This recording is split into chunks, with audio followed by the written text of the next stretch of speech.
दशक 6वा, समास पहिला, देवशोधन. जय जय रघुवीर समर्थ, जय जय रघुवीर समर्थ, जय जय रघुवीर समर्थ. सदा सर्वदा योग तुझा घडावा, तुझे कारणी देह माझा पडावा. उपेक्षू नको गुणवंता अनंता, रघुनायका मागणे हेची आता. हनुमंतांची कुळवल्ली राममंडपा वेला गेली, श्रीराम भक्तीने फळली रामदास बोले या नामे. शुका सारिखे पूर्ण वैराग्य ज्याचे, वसिष्ठा परिज्ञान योगेश्वराचे. कवी वाल्मिका सारिखा मान्य ऐसा, नमस्कार माझा सद्गुरु रामदासा. जयाचा जगी जन्म नामार्थ झाला, जयाने सदा वासना मात केला. जयाच्या मुखी सर्वदा नाम कीर्ती, नमस्कार त्या ब्रह्मचैतन्य मूर्ती. नेत्राने गुरुराज मूर्ती आपुली, मी जय धवा पाहिली. तू विष्णू शिव तूच दैवत मला, तू तात तू माऊली. झाला भाव मनात या मग करू कोणास पाचारण. प्रल्हादा गुरुराजया नित तुम्हा माझे असो वंदन. ऋषिकल्पम रामभक्तं गुरुयज्ञेश्वराभिधं, चतुर्वेदेश्वर प्राणं प्रणमामि पुनः पुनः. गणेश शारदा चैव सद्गुरु सज्जनस्तथा, आराध्य दैवतं गुह्यं सर्वं मे रघुनंदनः. गणेश शारदा सद्गुरु संत सज्जन कुळेश्वरू, सर्व हि माझा रघुवीरू सद्गुरु रूपे श्रीराम. माझे आराध्य दैवत परमगुह्य गुह्यातीत, गुह्यपणाची मात न चले जेथे. यो जातो मरुदंश जोक्षित तले, संबोधयन् सज्जनान् ग्रंथं यो रचयन् सुपुण्यजनकं श्रीदासबोधाभिधं. यः कीर्त्या पठनेन सर्वविदुषां स्वान्तापहारी सदा, सोऽयं मुक्तिकरक्षितौ विजयते.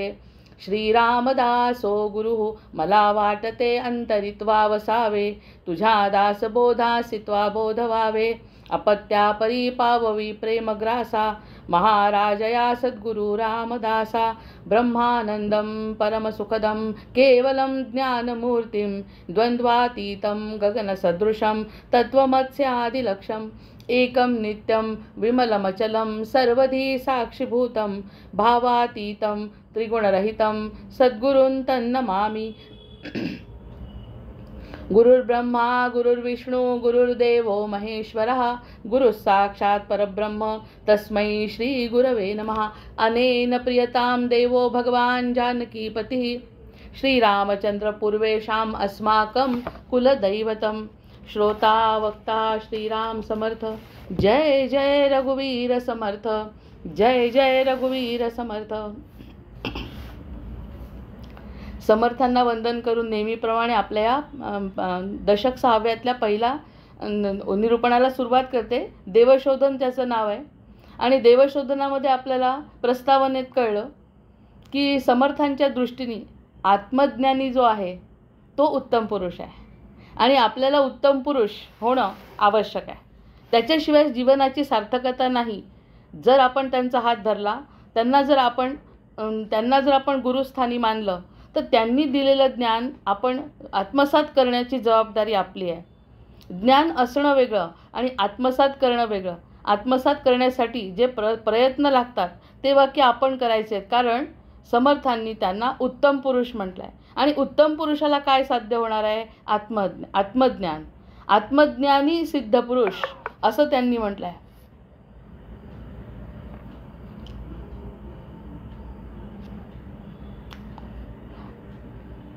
आत्मज्ञानी सिद्ध पुरुष. ए शशांक,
नवीनचा घोळ सगळा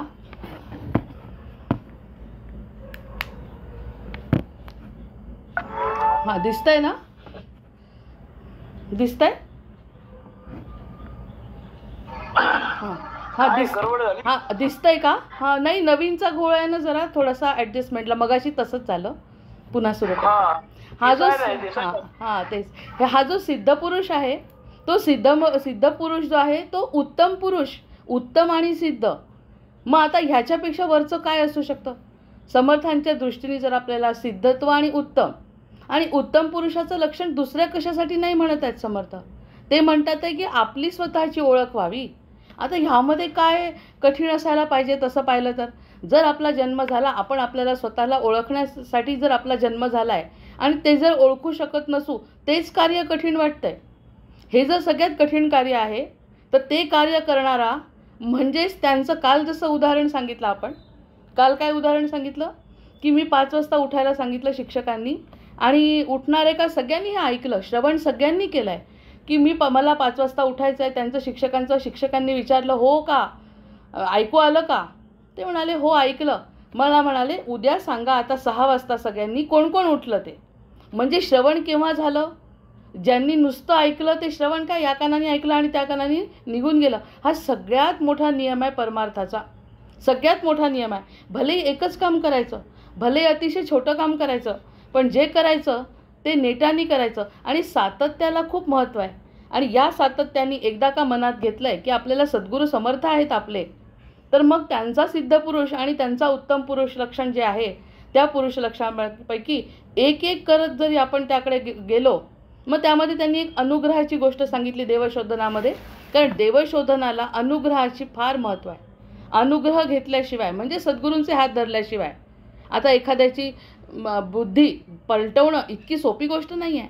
आपला सगळ्या सद्गुरूंवरती विश्वास असतो तरीसुद्धा प्रत्यक्षात एखादी घटना घडली की आपल्याला तसं विसरल्यासारखं होतं आणि पुन्हा मायेमध्ये जीव रममाण होतो. त्यामुळे समर्थ त्या ठिकाणी म्हणतात की अनुग्रह म्हणजे हा दासबोध ग्रंथ वाचत असताना त्यांनी सांगितलं आहे की हा उपयोगात आणण्याचा ग्रंथ आहे. त्याच्यातला एक शब्द तरी आपल्याला कळला आणि आपण जर उपयोगात आणला तर मग त्या गोष्टीचा फायदा होणार आहे. आणि आज तर सगळ्यात जिव्हाळ्याचा विषय सुरू झाला आहे देवशोधन. आता तोंडात काय शब्द आला बघा, आत्मशोधन. आता आत्मशोधन आणि देवशोधन वेगळं नाही असं जरी समर्थांना सांगता आलं तरी आपली खूप मोठी गोष्ट झाली की मलाच शोधायचं आहे, बाकी कुठेच शोधायचं नाही. राग कमी होतो, क्रोध कमी होतो, मद मोह मत्सर हे सगळे जे षड्रिपू आहेत. आता नवरात्रामध्ये आपण त्याचीच उपासना करतोय देवीची की ती जी शक्ती आहे ती वाईटाचा नाश करून सकारात्मक बदल आमच्या जीवनामध्ये. आणि त्याचा परिणाम काय सांगितला पुन्हा नेहमीप्रमाणे आपलं ते वाक्य घोषवाक्य लक्षातच ठेवायचं आहे आपल्याला सगळ्यांना की त्याचा परिणाम असा की शांतता, समाधान आणि आनंद चित्तामध्ये स्थिर राहत असेल तर, चित्तामध्ये आनंद समाधान हे जर स्थिर राहत असेल तर त्या गोष्टीचा फायदा झाला. मग आपल्याला काही ज्ञान असो किंवा नसो, आपण शरण गेल्यानंतर त्यांनी सांगितलं तसं आपल्या स्वतःतले षड्रिपू कमी करायचा जर प्रयत्न केला आणि त्याचा परिणाम असा झाला, चिडचिड न होता, उदासीनता न येता जर त्याचा परिणाम असा झाला की आपल्यामध्ये सकारात्मक बदल झाला आणि विनाकारण हसू येऊ लागलं, विनाकारण समाधान वाटू लागलं, कशाची गरज वाटेनाशी झाली. गरज नाही आहे, जगतोय प्रेमाने जगतोय. जे मिळतं ते कमी. आजच मी सांगितलं की एवढा मोठे जर गिफ्ट आपल्याला मिळालं आनंद होणार आहे, पण त्याच्यामधलं प्रेम महत्त्वाचं आहे. जेव्हा एखादी वस्तू आपल्याला मिळते त्या वस्तूपेक्षा त्या देणाऱ्या व्यक्तीवर प्रेम. म्हणजे जसा एवढा मोठा संसार दिला आहे भगवंतांनी, आपण त्याच्यावरती भरपूर चर्चा केली की एवढा मोठा संसार भगवंतांनी दिला आहे. आपल्याला हवा दिली, पाणी दिलं, आकाश दिलं, आपलं कुटुंब दिलं, आपल्याला मुलं बाळं दिली, आपल्याला घर दिलं, आईवडील दिले, आपल्याला देवदेवतांचं स्थान सांगितलं, हे सगळं दिलं. पण विसरलो आपण देवाला तर कसं चालेल. म्हणजे त्या वस्तूला महत्त्व आहेच मिळणाऱ्या, पण ते देणाऱ्याच्या प्रतीचे भाव काय आहेत ते समजून जर घेतलं तर तो देवशोधन म्हणतात समर्थ म्हणतात ते देवशोधन आहे. मग देवशोधन हा विषय खरंच नुसता वाचनाचा असेल का? नुसता वाचन करण्याचा, पारायण करण्याचा हा विषय असू शकतो का? आता कलियुगामध्ये आपल्याला इतकं चांगलं दिलं आहे त्यांनी की काहीही न करता फक्त तुम्हाला जर मनाला समाधान मिळत असेल तर ते नामस्मरणाने मिळतं आणि त्या नामस्मरण करण्याने जर ते समाधान मिळत असेल तर ते देवशोधन हा जो शब्द आहे त्यावरती आपलं लक्ष केंद्रित केलं असं म्हणता येईल. आपण 13 ओव्या बघितल्या. 13 ओव्यांमध्ये आपण बघत असताना आपण म्हटलं तो देव ठाई पडे ना, त्याच्यावरती 2-3दा निरूपण झालं. याकडे काय होतं, एककल्ली आपला संवाद होतो आहे. काही शंका असतील ना तर मी काही वेळेस तो ग्रुप उघडा ठेवते, आपला जय जय समर्थ ग्रुप. बाकीच्या कोणत्याही पोस्ट न टाकता जर एखादी समस्या असेल किंवा एखादी गोष्ट समजत नसेल तर आपण त्यावरती विचार करू शकतो. कारण हे एककल्ली बोलणं जेव्हा होतं आहे ना, कदाचित एखादी शंका येऊ शकते. त्यामुळे तो ग्रुप आपण ओपन ठेवू आणि विचार काही करत असू तर त्याच्यावरती आपल्याला प्रश्न उत्तरं घेऊन समजावून सांगता येईल किंवा त्यावरती पुन्हा डिस्कशन करता येईल. कारण विषय आता ब्रह्मनिरूपणाकडे जाणार आहे, त्यामुळे अडचणी येऊ शकतात. तर ह्या सगळ्या गोष्टी तो देव ठाई पडे ना, तरी यमयातना चुके ना. त्यांनी म्हटलंय स्पष्ट, यमयातना चुके ना. आता मरणाच्या वेळची यातना ते म्हणतात समर्थ, पण जीवन जगत असताना आपल्याला यातना नाही आहेत का? आणि त्यांनी हे सांगितलं की सगळं मनावर अवलंबून आहे. मनाला जर वाटलं दुःखत आहे, ह्यामुळे किती मोठा शॉक ॲब्सॉर्बर आपल्याला लागला, की त्यांनी जीवन जगत असतानाच सांगितलं की मुक्त होऊन जगा, मुक्त होऊन जगा, मोकळे होऊन जगा, शांत होऊन जगा, समाधानाने जगा आणि सकारात्मक विचार करा. असं सांगितल्यामुळे आताच जर शांती मिळाली तर शांत हृदयाने यमयातना चुकतील म्हणतात. तेच यमयातना आताच चुकल्या. आता आपल्याला कमी कष्ट आहेत का? मानसिक त्रास कमी आहे का? नकारात्मक गोष्टी जीवनात कमी आहेत का? समाजामध्ये नकारात्मक गोष्टी आपण बघत नाही का? या सगळ्या गोष्टींचा मनावर जो परिणाम होतो त्या यमयातना म्हणता, त्या यमाच्या यातना आहेत, पण या जीवन जगत असतानाच्या यातना आहेतच ना. मग हा जीवन जगत असण्याच्या यातना आता कमी नाही केल्या तर शेवटपर्यंत आपली यमयातना तरी कशी संपणार आहे आपली? त्यासाठी आतापासून प्रयत्न नको करायला. समर्थ जे म्हणतात त्याचा अर्थ असा आहे की यमयातना चुकवणे म्हणजे जीवन जगत असतानाच्या सुद्धा यातना कमी होणे. यातना रहित जीवन, नकारात्मक वृत्ती नाही. एवढा मोठा दुःखाचा डोंगर असताना नकारात्मक जीवन, सकारात्मक जीवन कसं जगायचं? मन सारखा तोच विचार करतो, अरे एवढं सगळं समजतंय आम्हाला पण आम्ही नाही जगू शकत, समस्या फार कठीण आहेत समोरच्या. अगदी खरं आहे. हे जी गोष्ट आहे ते समर्थांना मान्य आहे. त्यांनी म्हटलं चालता बोलता धंदा करिता फक्त रामनाम घ्या. आणि जर कठीण प्रसंग असेल तर हे लोक जसे सिनेमामध्ये दाखवतात, गाणं वगैरे म्हणतात, त्या ज्या हिरोईन आहेत त्या गाणं म्हणतात, हे शक्य नाही आहे. कोणीच असं करू शकत नाही. जेव्हा खास दुःखामध्ये असतं, डोळ्यात पाणी असतं ज्यावेळी, तेव्हा या सगळ्या गोष्टी करू शकत नाही.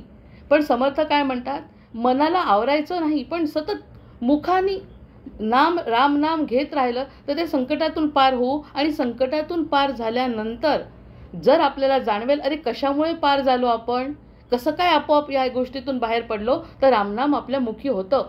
जसं हनुमंतरायांच्या मुखी रामनाम होतं म्हणून ते म्हणतात की समुद्र लंघून गेलो. हे सगळी उदाहरणं आपल्याला हे शिकवणार आहे. समुद्र लंघन करणे इतकं सोपं आहे का? इतका मोठा समुद्र त्यांनी लंघन केला आहे. मग त्यावरती ते कशाने केला म्हणतात की माझ्या मुखी रामाची मुद्रिका पण होती आणि माझ्या मुखी रामनाम होतं, माझ्या हृदयामध्ये राम आहे. त्यामुळे या सगळ्या अशक्य गोष्टी सुद्धा तो करू शकला. आता त्याला पुन्हा 2 पर्याय आहेत. त्याच्यामध्ये ती शक्ती होती, ती जागृत झाली. आपल्यामध्ये जी शक्ती आहे ती जागृत होईल. आपल्याला काही समुद्र थोडी उल्लंघायचा आहे. आपल्याला जे कष्ट करायचे आहेत, कष्टाचं सागर समोर पडलेला आहे. कशातून लक्ष काढायचं आहे हे काढणं सोपं नाही आहे. अशी झेप घ्यावी लागणार आहे. ही जी झेप म्हणजे हे सगळे उदाहरणं दिले आहेत रामायणामध्ये म्हणा किंवा आपल्या गोष्टींमध्ये. त्या उदाहरणांमधून आपण असं शिकायचं की या दुःखावर मात करत असताना शरीराला मनाला त्रास होतो, तर तो त्रास होत असताना त्यांनी म्हटलंय यमयातना जर चुकवायची असेल आत्तापासून रामनाम घ्या. त्या रामावरती सगळं सोपवून द्या. सुखाचाही भार त्याच्यावर टाका आणि दुःखाचाही भार त्याच्यावर टाका. आणि कुणावर भार टाकला म्हटलं की लागलेच हलकं वाटतं. आणि हलकं वाटत असेल तर ती यमयातना चुकवण्याची पहिली स्टेप आहे असं म्हणायला हरकत नाही. जोपर्यंत आपण दुःखात राहू, जोपर्यंत आपण मायेमध्ये गुरफटून राहू, तोपर्यंत मी कोण हे कळणार नाही. आणि देवशोधनामध्ये आत्मसाक्षात्काराला अतिशय महत्त्व आहे. त्यांनी पहिल्याच याच्यात सांगितलं आहे की आत्मज्ञानी सिद्धपुरुष हा माझा उत्तम पुरुष आहे. जय जय रघुवीर समर्थ म्हणजे जगी धन्य तो दास सर्वोत्तमाचा. जगी धन्य तो दास सर्वोत्तमाचा यावर 1 तासाचं निरूपण आपण केलं आहे. जगी म्हणजे या जगात, तो म्हणजे फक्त तोच. जगी धन्य म्हणजे इतर सगळेजण जगतात आणि मरून जातात, पण धन्य कोण आहे? जो धन्य आहे तो सर्वोत्तमाचा आणि जो सर्वोत्तम आहे त्याचा दास. या 5 ओवीमध्ये आपण 1 तासाचं विवेचन केलं आहे. मग ते देवशोधनामध्ये, मग देवशोधन आणि आत्मशोधन वेगळं कसं? माझा मला शोध लागला, मी देवाचा आहे म्हटल्यावर ते सगळं भार तो घेणार आहे. मी निश्चिंत झालो की यमयातनेमधून आपली सुटका होते. आपण मरणानंतरचं कोणी बघितलं आहे? संतसुद्धा तेच म्हणतात, मरणानंतर कोणते नरक आहे, स्वर्ग आहे, कोणी बघितलेलं नाही. प्रत्यक्षात हा देह आहे तोपर्यंतच आपल्याला या सगळ्या कल्पना आहेत. मग वाईट जे आपण भोगतो ते नरक आहे, जे अतिशय चांगले आपण आनंदात असतो ते सुख आहे म्हणजे स्वर्ग आहे, असा विचार करून दोन्ही याला शीतोष्ण समशीतोष्ण बघून जर आपण जगू शकलो तर तो ठाई पडेना. मग तो देव ठाई पडेना तरी येमयतना चुकेना. जर तो देव अशा पद्धतीने ठाई पडला म्हणजे लक्षात आला, मनात बसला, करता करविता तो, हे म्हणणं सोपं आहे. ही ओळ अतिशय सोपी आहे. गुरुर् ब्रह्मा गुरुर् विष्णू गुरुर्देव महेश्वरा हे जे म्हणतो ते म्हणत असताना तोंडानी म्हणतोय, पण प्रत्यक्षात ती भावना तोपर्यंत निर्माण होत नाही तोपर्यंत यमयातना चुकणार नाही. आणि आता आपण खूप अनुभव घेतला आहे जीवनाचा, पुष्कळ आयुष्य भोगलं आहे. आता तरी कमीत कमी संतांनी तर 15-16 वर्षां जन्मल्यापासूनच, ते शुकमुनी तर जन्मल्यापासूनच त्यांना तर याचं अद्वैताचं चिंतन होतं. आपल्याला इतकं आयुष्य भोगल्यानंतरही आता कळू नये, आताही नाही कळलं तर कसं चालेल. त्यामुळे ते म्हणतात की आता तरी तर कमीत कमी रघुनायकावरती भार टाका. आणि भार टाका म्हणजे कर्म करू सोडू नका, फक्त नाव त्याचं घ्या आणि यमयातना चुकेना. ब्रह्मांड नायक जोजवेना हे बरे नव्हे. एवढा ब्रह्मांडाचा नायक आहे त्याच्याकडे दुर्लक्ष कसं चालेल? समर्थ या ठिकाणी म्हणतात ब्रह्मांडाचा नायक आहे हे आपल्याला माहिती होतं का? माहिती होतं. लहानपणापासून देवाची पूजा करतो, मंदिरामध्ये जातो, भजन पूजन करतो, कीर्तन करतो, हे त्याचं गुणगान गातो. त्यामध्ये सुद्धा इतक्या अडचणी आहेत की राम अवतार होता का नव्हता का, हा याच्यातच अर्ध आयुष्य गेलेलं आहे. नकारात्मक विचार करून करून समाजाचा परिणाम होत होत इतकं काहीतरी आयुष्य होऊन बसलं आहे. मग आता तरी कमीत कमी आता वेळ आलेली आहे, ब्रह्मांड नायक चोजवेना. ब्रह्मांड नायकाकडे जर आपण बघू शकलो नाही आतासुद्धा तर मग काय होईल? हे बरे नव्हे. समर्थ म्हटलं हे बरं नाही. ब्रह्मांड नायकाला बघणं आवश्यक आहे. एखादा मुलगा इतके सगळे आईवडिलांनी कष्ट केले आणि जर निघून गेला, वडिलांना किती दुःख होतं. आता हा जो परमेश्वर आहे त्याला दुःख होत नाही, त्याला सुख होतं. जर एखादा मुलगा आपल्याकडे आला तर सुख त्याला मिळतं, कारण याच्यासाठीच त्याला जन्माला घातलं, त्याला जन्माचं सार्थक झालं, तो माझ्याकडे आला, त्याचं सुख त्याला होतं, त्याला दुःख होत नाही. नाहीतर पंढरपूरचा विठोबा 28 युग उभा नसता राहू शकला, सगळ्यांची दुःख ऐकत ऐकत. त्याला दुःख होत म्हणजे दुःखामध्ये तो असा विरघळून जात नाही, पण सुखामध्ये म्हणजे जर एखादा मुलगा त्याच्याकडे गेला तर तो सुखी होतो. आपण संसारातलं उदाहरण जर घेतलं आणि आपण इतके सगळे कष्ट त्याच्यासाठी केले मुलासाठी आणि मुलगा जर सोडून गेला, असे आपण नुसतं तोंडी नाही म्हणत आहे. कलियुगाची गोष्ट त्यांनी आधीच लिहून ठेवली आहे की मुलं तुमच्याजवळ राहणार नाही, मुलं तुमची किंमत करणार नाही, मुलं पैसा देतील पण आईवडिलांच्या सोबत राहणार नाही. असं जेव्हा झालं हे आपण डोळ्यांनी पाहिलं तर त्या आईवडिलांचा त्रास आपल्या डोळ्यांना दिसला की नाही? हा भगवंताचा त्रास आपल्याला दिसत नाही, कारण की भगवंत आपल्यापासून दूर आहे. देवशोधन चाललं आहे. देवशोधन करत असताना भगवंत कोणत्या दृष्टीने बघतो म्हणून म्हटलं कोणत्याही पद्धतीची प्रश्न तत्वाचा आणि प्रश्न भावनेचा असला पाहिजे. बाकी सगळ्या गोष्टी काही महत्त्वाच्या नाही. जसं वडिलांना आणि आईला त्रास होतो, जसा घरच्या मोठ्या व्यक्तींना त्रास होतो, अपेक्षा काहीच नसतात तरीसुद्धा त्याचा त्रास होतो. तू तुझ्या सुखात राहावं असं म्हणणारे आईवडील असले तरी मनात कुठेतरी त्यांना चिंता वाटत असते. असंच भगवंताचं आहे. भगवंत म्हणतो माझ्यातून कण निर्माण करून मी तुला निर्माण केलं, तुझ्या प्रारब्धाप्रमाणे तुला देह दिला, त्याच्यात काही कमतरता केली नाही आणि तरीसुद्धा तू मला विसरतो. असं म्हणतायत ते ब्रह्मांड नायक चोजवेना. माझ्याकडे लक्ष न देणं, ब्रह्मांड नायकाकडे लक्ष न देणं हे बरे नव्हे. मग आता काय बरं केलं पाहिजे? उत्तम पुरुषाकडे जर जायचं असेल तर बरं काय केलं पाहिजे? ब्रह्मांड नायकाकडे बघितलं पाहिजे आणि ब्रह्मांड नायकावर भार सोपवला पाहिजे. ब्रह्मांड नायकावर भार सोपवल्यावर त्याला अशक्य असं काही नाही. त्याला दुसरा कंगोरा पुन्हा समर्थ सांगतात आहे, अशक्य काही नाही पण तो करणारही नाही. जे तुमच्यासाठी चांगलं आहे तेच घडेल, जे तुमच्यासाठी चांगलं नाही ते श्रेयस आणि प्रेयस हा अद्वैताचा खूप मोठा सिद्धांत आहे. आपल्याला आवडतं तेच आपल्याला भावं वाटतं, प्रत्यक्षात जे सत्य आहे ते आपल्याला आवडत नसतं. यावर त्याचा जोर नाही. सत्य एकच आहे, सत्य एकच आहे, त्याला शरण जाण्याशिवाय पर्याय नाही. तो काहीही करू शकतो पण करणार नाही. कारण आपल्या प्रारब्धात ते नाही. नाही तर प्रत्येकाने मूल मागितलं असतं त्या आत्मदेवासारखं. प्रत्येकाला प्रत्येक गोष्ट तुझ्या प्रारब्धाने मिळणार नाही ते समजून घे. प्रत्येकजण लता मंगेशकर होऊ शकणार नाही, तिची बरोबरी केलं की दमछाक होणार आहे हे समजून घ्या. जी आहे तिला मान द्या. जे आपण होऊ शकत नाही ते ॲडजस्ट करा. पण ब्रह्मांड नायकाला ओळखा की मी जिथे आहे. अरे विचार केला, खरंच यावरती जर 2 मिनटं जरी विचार केला, एखादा जरी सद्गुण आपल्यामध्ये दिसायला लागला पूर्वी जो नव्हता, असं जर दिसायला लागलं तर जागृतीच झाली ना एक प्रकारची आपली स्वतःची.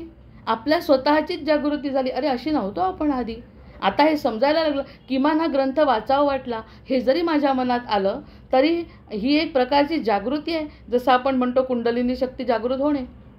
मग ह्या सगळ्या शक्तींकडे जर लक्ष गेलं, मग हे बरं नव्हे जे म्हणतात समर्थ, ते बरं काय आहे त्याकडे लक्ष जाणं किती तळमळत आहेत ते.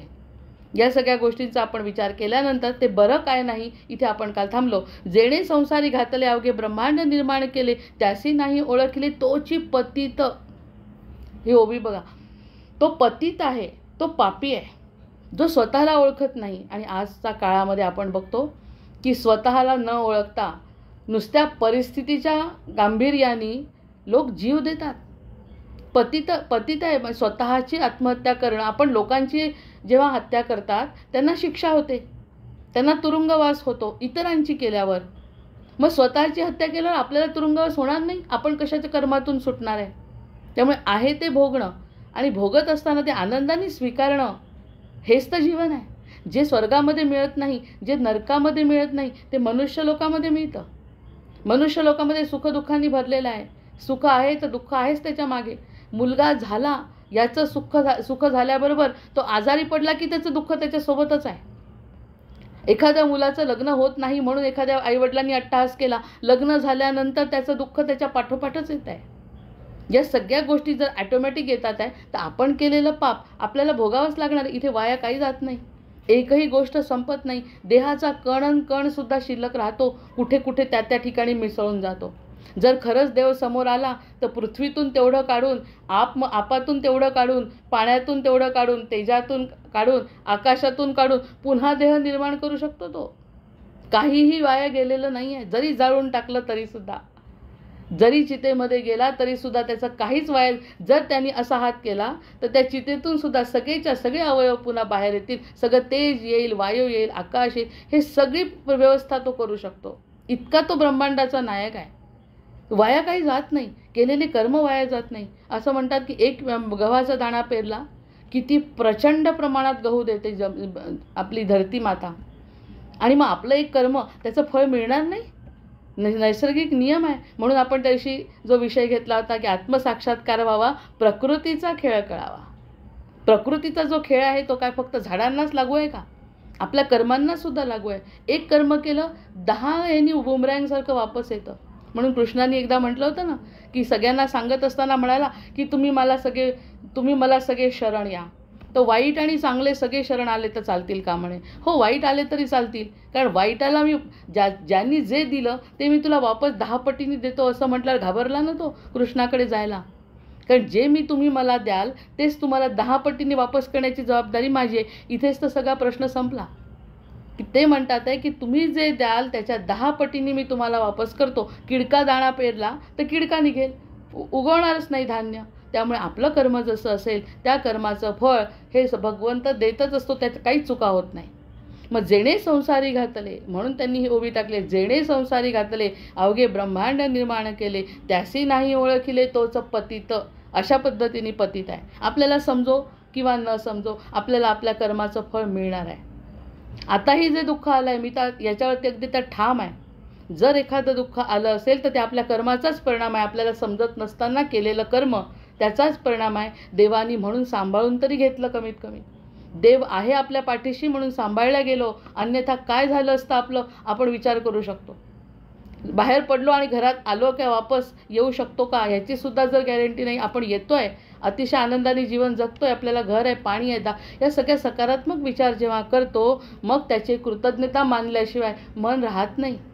म्हणून एक तर संत असे होते, म्हणजे ते छोटंसंच त्यांचं गाव होतं आणि छोट्याशाच गावात ते झोपडी बांधून राहत होते. आम्ही शेजारी खेळायला जात होतो त्यांच्या. तर जो मुलगा आला तो आपला रोज काहीतरी खायला द्यायचे. हे किती 30 वगैरे वर्षापूर्वीची गोष्ट आहे. आणि ते देत होते खायला काहीतरी. फक्त म्हणे माझी एक अट आहे, तुम्हाला चांगलं काय वाटतं आज तेवढं फक्त सांगायचं, वाईट नाही बोलायचं. मुलांना म्हणायचे असे की तुम्हाला जे काही सकारात्मक विचार तुमच्या मनात असतील तेवढे फक्त बोलून दाखवा.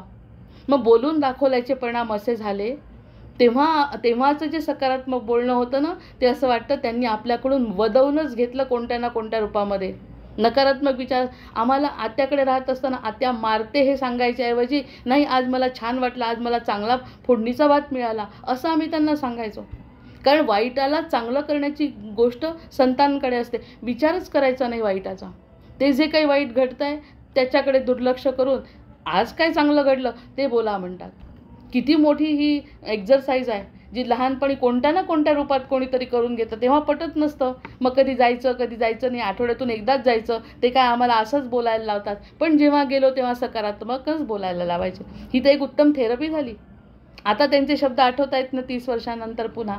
मग हे पेरलेलं कधी वाया जात नाही. ते त्यावेळी त्यांनी पेरून घेतलं आमच्याकडून. तर ताबडतोब सकारात्मक विचार करण्याची वृत्ती, नाही तर सकारात्मक विचार मनात येतच नाही. हे कुठेतरी बीज पेरल्या गेलं. त्यामुळे आपण निदान विचार करू शकतो आणि आपल्या सद्गुरूंपाशी आपण नतमस्तक होऊ शकतो. मग हे पटायला लागतं, कारण बीज पेरणी खूप आधी झाली आहे. आणि जर एखादं दुःख आहे, वाईट गोष्ट घडली, ती सुद्धा पेरणी केली कळत नाही. भीष्मांना जेव्हा शरशय्येवर पडावं लागलं, त्यांनी प्रश्न विचारला, 1 नाही 2 नाही 3 नाही 100 जन्माच्या पूर्वी तुम्ही जे पाप केलंय त्यामुळे तुम्हाला अशी शरशय्येवर बाणांच्या ह्याच्यावर कुणालाच पडावं लागलं नाही. कोणीही अशा पद्धतीचं मरण कुणाचं नाही. आणि इच्छामरणी असून, समोर कृष्ण असून, ह्याच्यातून तर किती उत्तरं मिळतात. समोर कृष्ण आहे, ते स्वतः इच्छामरणी आहेत, तरीसुद्धा 6 महिने जवळपास ते त्या बाणांच्या टोकावर झोपावं लागलं त्यांना. प्रारब्ध आहे ते. कृष्ण समोर असून अभिमन्यूला वाचवू शकला नाही. कृष्ण समोर असून द्रौपदीला वाचवू शकला नाही. कृष्ण स्वतः असून स्वतःची दुःख तो सांभाळू कमी करू शकला नाही.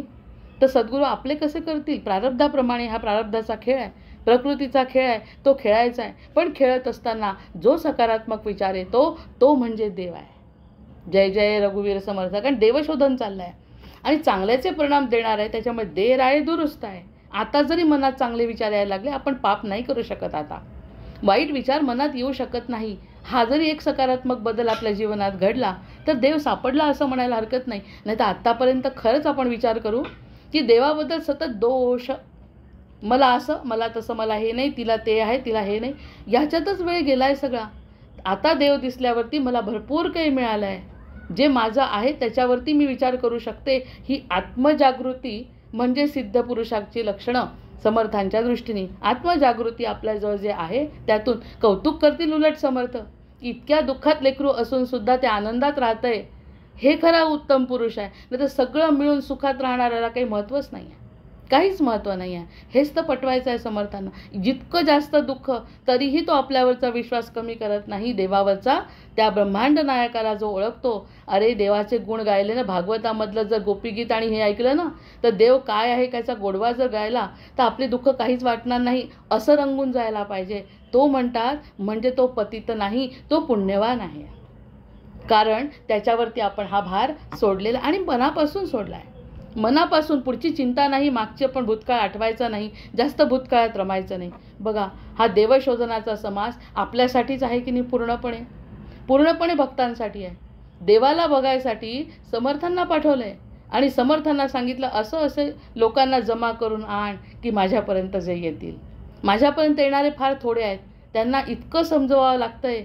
जेव्हा ते काही समजतील तेव्हा आपल्याकडे येतील. आताचे जे शब्द 30 वर्षांनी जरी कामात पडले तरी आपलं पुण्यच आहे.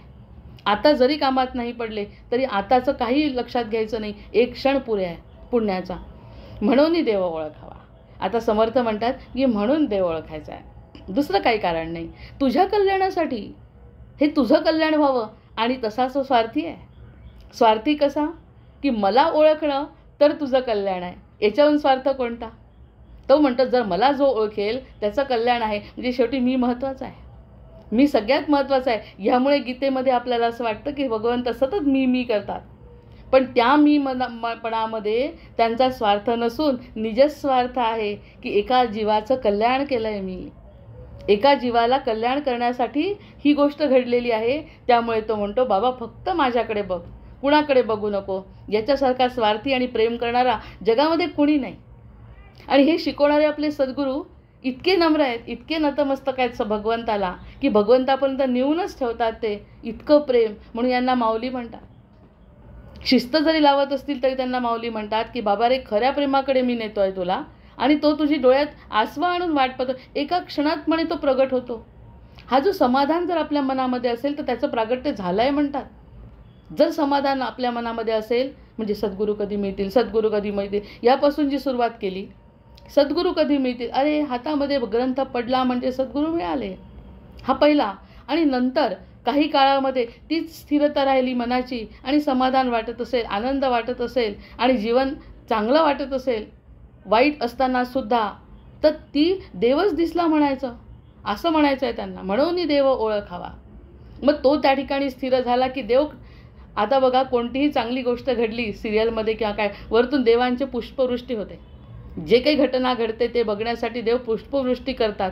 म्हणजे हे सुद्धा भक्त अनुभवतो की आपला आनंद हा देवाचा आनंद आहे, आणि देवाला ह्याच गोष्टीचा आनंद होतो की अरे हा आनंद, सुखातही आनंदी आहे, आनंदातही आनंदी आहे, जे दिलं त्याच्यात समाधानी आहे, जनक राजासारखा. असं जेव्हा तो स्थिर एखादा भक्त बघील तर तो हसेल, आणि त्याचं हास्य आपल्या चेहऱ्यावरती येईल. जय जय रघुवीर समर्थ. त्याचं हास्य जे कधीच संपणार नाही. त्याचं जे हास्य आहे, जे सुखदुःखाच्या पार आहे, तो त्याला शोध लागणं कठीण आहे. पण जर तो हसू शकला तर त्याचा अंश आहे, असा तो देवशोधन आहे. मग आता म्हणून देव ओळखावा, जन्म सार्थकची लावावा. जन्म आपला सार्थक लावायचा. जो आतापर्यंत निरर्थक चालला होता, वाटत होता सार्थक होतोय, मी खूप कमवलं, मी खूप काही केलं, पण आतून जी तळमळ होती, ही प्रत्येकाची तळमळ आहेच. काहीतरी कमी आहे. ह्याला बोलायला जावं, त्याला बोलायला जावं, हे करावं का ते करावं, कुठे कुठे समाधान मिळत नाही. कितीही सख्ख असलं, कितीही प्रेमाचं असलं तरी त्याच्या संबंधासोबत वियोग आहे, लिहिलेलाच आहे हा वियोग. त्यामुळे ह्या गोष्टींमध्ये आपल्याला समाधान मिळत नाही. मग जन्म सार्थकी जर लावायचा असेल तर थोडंसं स्वार्थी बनायचं, आणि स्वार्थाने त्या भगवंताकडे बघायचं, आणि त्याचं हास्य आपल्या चेहऱ्यावर. त्या सच्चिदानंद रूपाय, लहानपणापासून एकच वाक्य आमची आजी म्हणायची, पाठ करा, बाकी काहीच नका करू. वसुदेव सुतम असं वाटायचं की खूप मोठा श्लोक म्हणायला पाहिजे, की वसुदेव माझं संस्कृत खूप चांगलं आहे, मोठेच्या मोठे श्लोक पाठ करायचे. आमची आजी म्हणायची, शेवटी हे श्लोक काही कामात येत नाही, कारण आपल्याला काही आठवत नाही, आपली बुद्धी काही, आणि ती स्वतः 92 वर्षाची गेली. त्यामुळे ती म्हणे आपल्या बुद्धीचा काही उपयोग होत नाही, शेवटी हे शब्द येत नाहीत ग. फक्त सच्चिदानंद रूपाय, सच्चिदानंद रूपाय, तो आहे. मग तो आहे. आता समर्थ त्या आजीने सांगून ठेवलं, संस्कारांना महत्त्व आहे, ते सांगून ठेवलं की सच्चिदानंद रूपाय. कुठे ग्रंथ वाचलेले नाही, काही नाही सध्या. सच्चिदानंद रूपाय म्हण, आणि समर्थ म्हणतात ते रूप म्हणजे तू आहे असं सिद्ध कर. जय जय रघुवीर समर्थ. म्हणजे अशी जोडी लावून देतो भगवंत बरोबर. कुठेतरी संस्काराचं बीज, आणि त्यानंतर व्यवस्थित मार्गदर्शन, म्हणजे जीवन सार्थकी होणे. जीवन सार्थकी होणे, जगात काही कमी नाही. अरे जे काही प्रेम मिळालं जगामध्ये, आताही मिळतं आहे, ते सगळं भगवंताच्या कृपेने मिळतं आहे. माझं खरं तोंड जर उघडलं, जे मूळ स्वभावातलं आपल्या प्रत्येकाच्या असतं, त्यावरती कोण आपल्याजवळ येतं? त्याला आमच्या भाषेत साधं म्हणतात, काळं कुत्रं आपल्याजवळ येणार नाही. आपल्या स्वतःच्या मूळ स्वभावाने जर आपण कोणाजवळ जायचा प्रयत्न केला, कुणीही मानणार नाही. आणि भगवंताच्या दृष्टीने विचार करून मी भगवंताचा आहे, आणि हे सगळं माझं जे काही फुललं आहे ना बाग, ती सगळी भगवंताच्या कृपेने फुलली आहे, असं म्हटल्यावर आकर्षणाचा सिद्धांत 10 पटीने वाढतो आहे.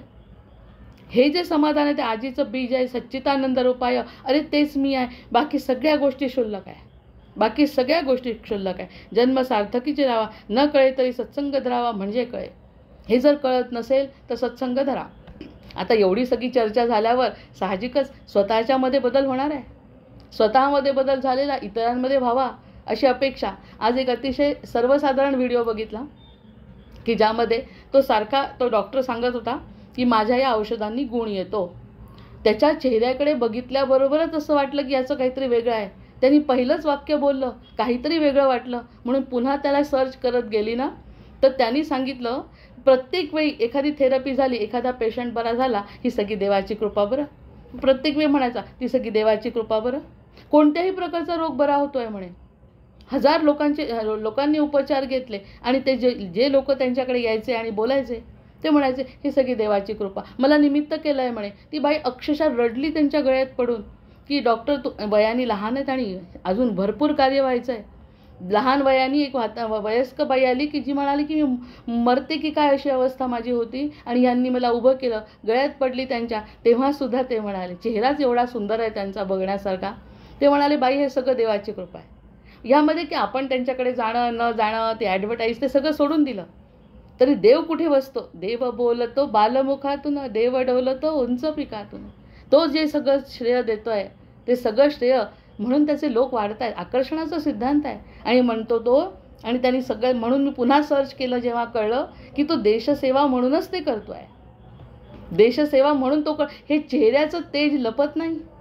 हे जे त्याच्या चेहऱ्यावरचं तेज आहे, एक शब्द त्यांनी बोलला तुम्हाला 100 वर्ष जगायचं आहे का, ह्यामुळे इतका आकर्षण वाटलं आणि त्याचे सगळे व्हिडिओ बघितले आणि शेवटी कळलं की हे सगळं श्रेय तो भगवंताला देतो आहे. म्हणून मलासुद्धा तो आवडला.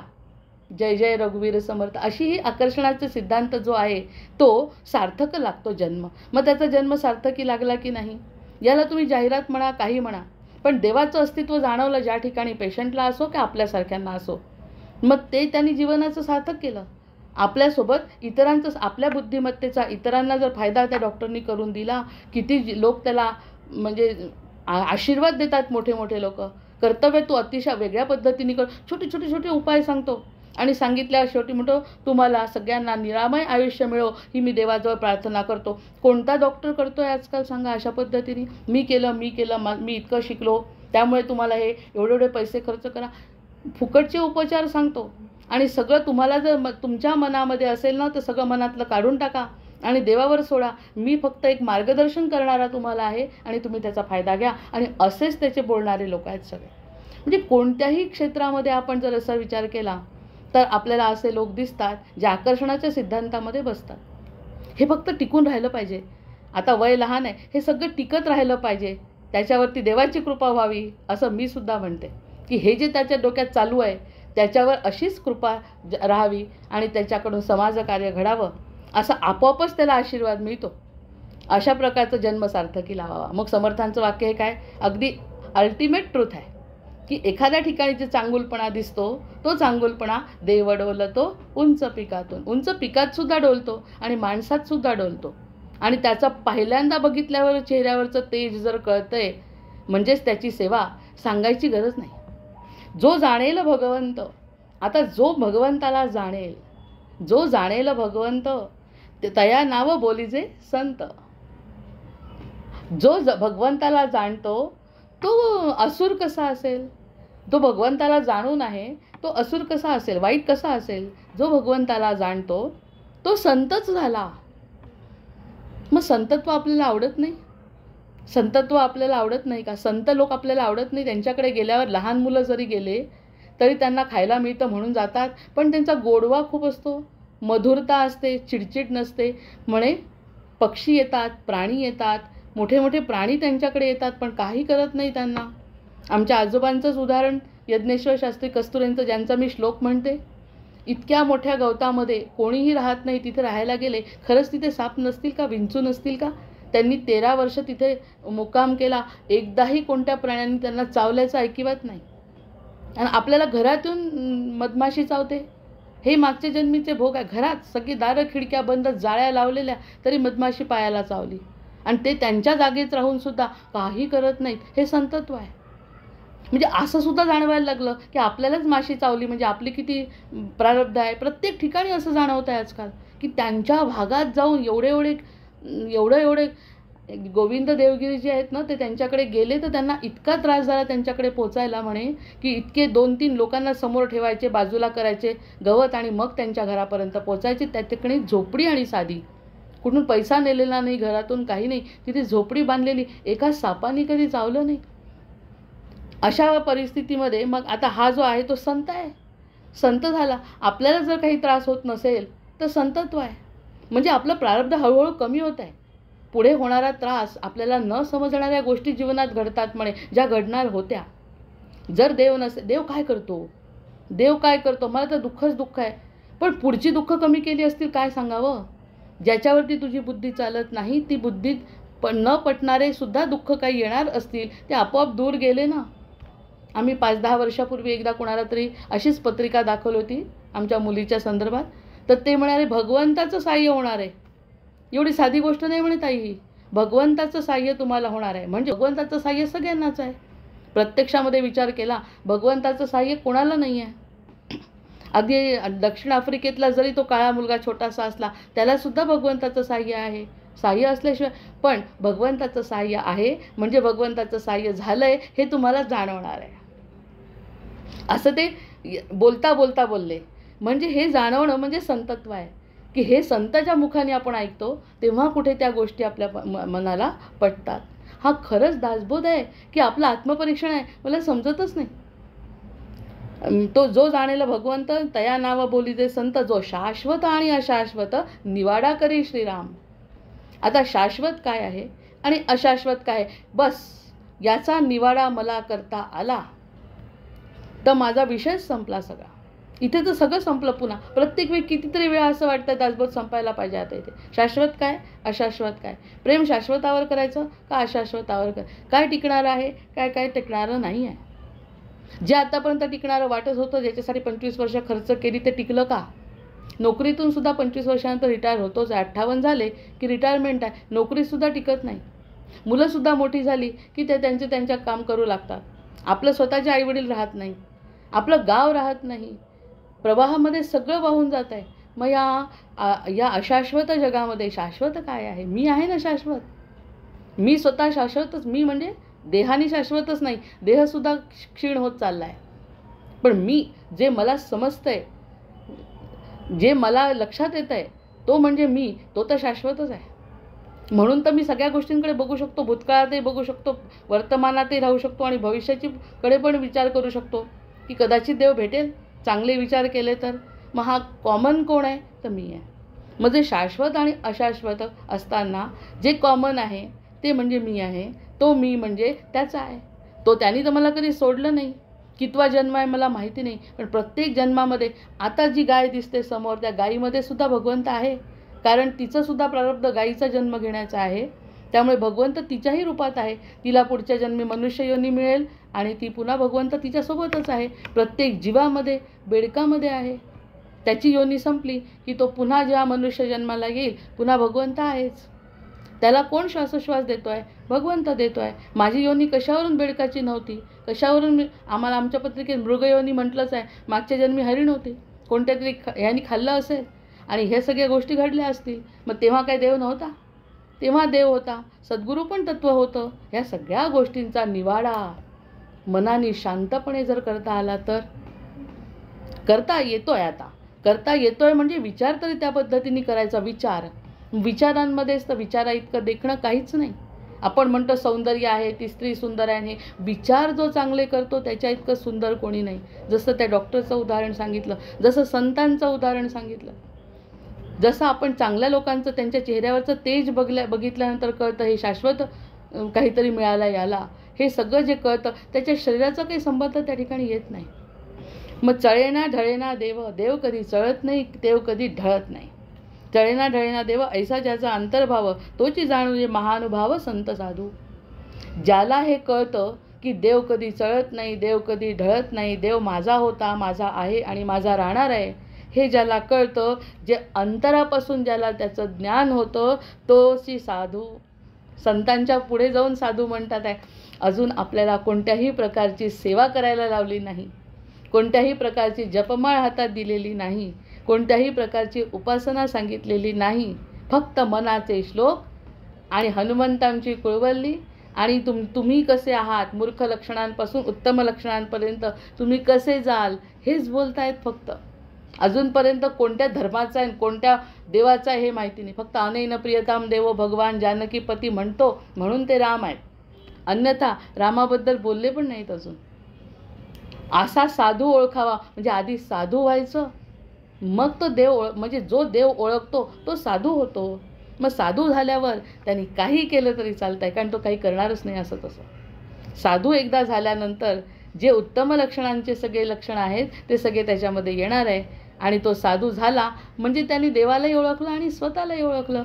जय जय रघुवीर समर्थ. अशा प्रकारचं त्यांचं जे चिंतन आहे ते चिंतनामध्ये विचार केल्यानंतर काय त्यांच्या अपेक्षा आहे, अपेक्षा म्हणण्यापेक्षा शिक्षा आहे, शिक्षण आहे.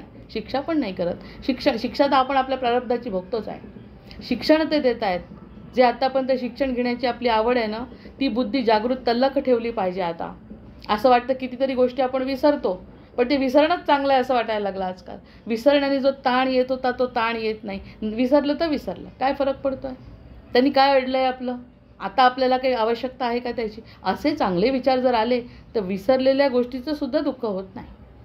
मग जो जगामध्ये वागे परी जगा वेगळ्या गोष्टी सांगे. अरे बापरे, किती सोपं आणि छान आणि गोड बोलत आहेत.